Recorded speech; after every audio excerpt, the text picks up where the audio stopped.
watak yang halus bagaikan lembutan kapas. Tip nadi kepada ilmuwan-ilmuwan pesilat-pesilat. Inilah rencah kepada kehidupan, rencah kepada kebangkitan negara kita, tanah Melayu. Inilah asasnya Malaysia dinamakan selepas tanah Melayu. Kita hidup dengan aman dan sentosa mengikut lunas-lunas yang dibawakan oleh pesilat dan pendekar silam. Aturan langkah, aturan silat dibawa di bawah dendangan tasawuf dan juga ilmu tauhid pada Allah Subhanahu Wa Taala. Pada malam ini tuan-tuan dan puan-puan, apa yang ingin kita ceritakan di sini, duduknya di sini kita kerana pendekar-pendekar yang menumpahkan darah, yang mengingatkan penuh mereka untuk negara ini. Ini yang perlu kita ingatkan.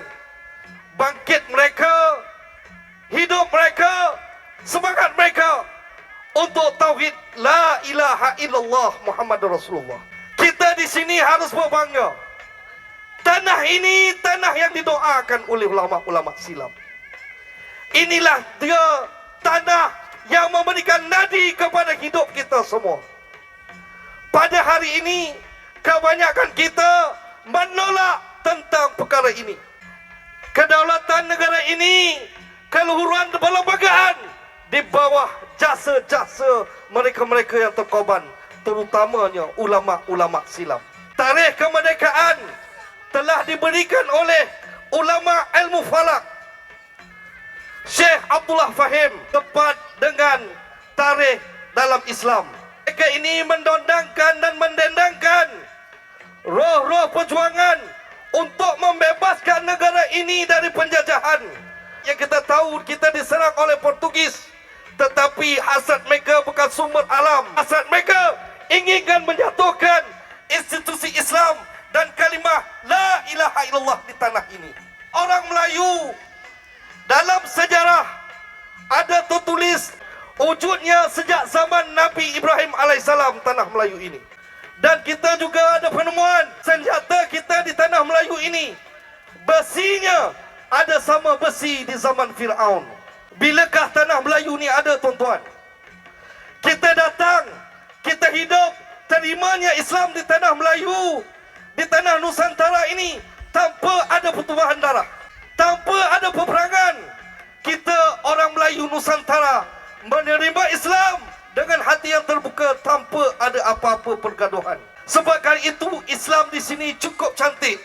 Dengan seni dibuatkan di bawah silat, diimplikasikan pada segi tasawuf oleh ulama-ulama pondok. Ketika kita dimula dijajah sejak zaman Portugis, tiupan untuk memerdekakan, untuk mengeluarkan kita pada penjajahan British dan orang kafir kerana kebencian mereka kepada Islam. Jatuhnya kerajaan Melaka disebabkan jatuhnya kerajaan Islam di Andalusia selepas Portugal dapat dikembalikan kembali kepada tentera salib yang telah diambil oleh Islam hampir ratusan tahun. Hasil kebencian mereka, datang mereka ke tanah ini untuk menghapuskan mana-mana negara yang ada yang berhubungan dengan Andalusia. Anda faham?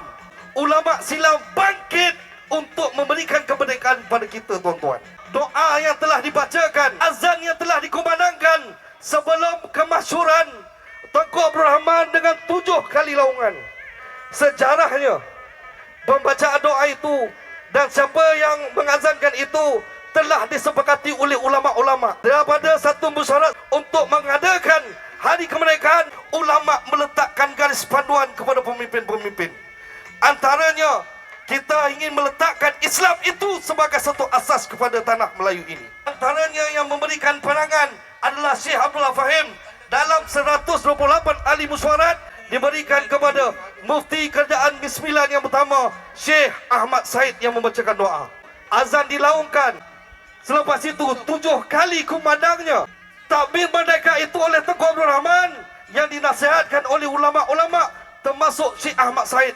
Apa bermaksud 7 ni, tuan-tuan? Ulama nak bukan saja di bumi, tetapi di langit pun tahu laungan merdeka itu di tanah Melayu. 7 peta langit, 7 peta bumi.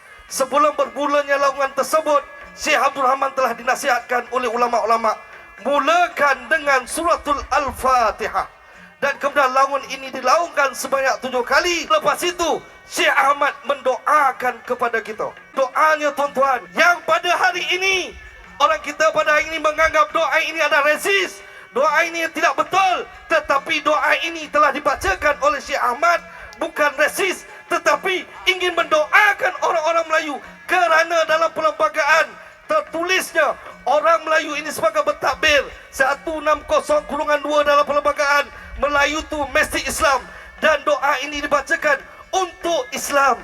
Di khutbah yang kedua dah tak ada lagi tuan-tuan, iaitu doa tentang Ummatul Malayuwiyah. Doa ini dikatakan resis, tiada resis di sini tuan-tuan.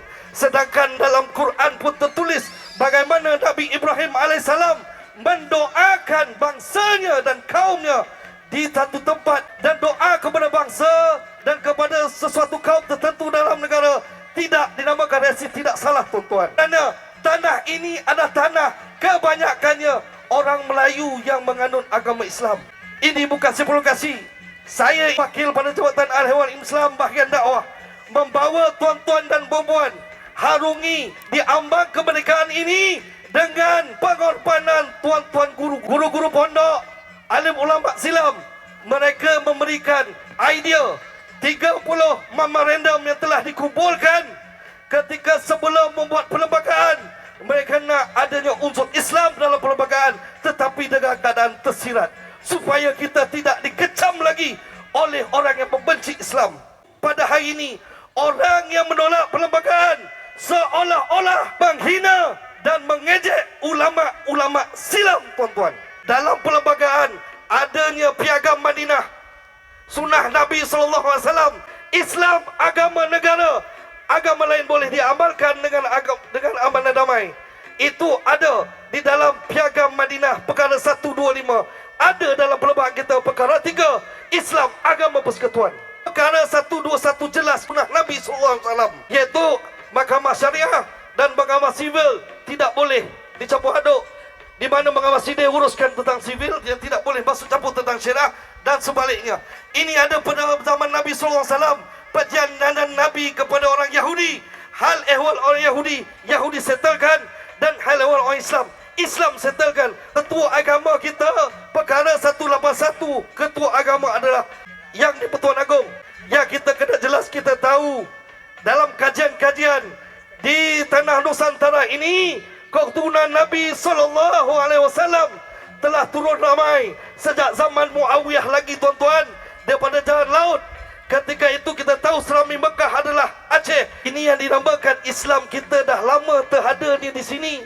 Dan di mana ketika itu kita kena faham dan maklum, Islam memang mengimbangi semuanya pada negara ini. Kita tak pernah resis, kita tidak pernah memperjudikan mana-mana kaum. Tetapi sedarlah kita, orang Melayu, orang Islam, memang perlu letakkan kesedaran. Pada hari ini, tak ada silam di ambang kemerdekaan. Kami nak bangkitkan sejarah, kami nak berikan pendedahan yang sebenarnya. Tuan-tuan dan puan-puan, harus buka kami dah doakan untuk umat ini, untuk umat ini, kerana kita sudah berpecah, kerana doa ini tidak dibacakan lagi untuk didoakan kepada kita semua. Dan kena sedar, kita ini bukannya resis. Negara ini tuan-tuan, bukannya negara lain. Ini adalah negara Islam. Tuntutan sunnah di dalam perlembagaan cukup banyak dalam Islam. Sebab itulah keturunan Nabi SAW ada di Nusantara, dan kebanyakan mereka di institusi Raja-Raja Melayu. Sebabkan itu, Raja dan Mufti tidak boleh dipisahkan, kerana mereka memang keturunan pada Ahlul Bait Nabi SAW. Wabillahi taufiq wa hidayah. Assalamualaikum warahmatullahi taala wabarakatuh.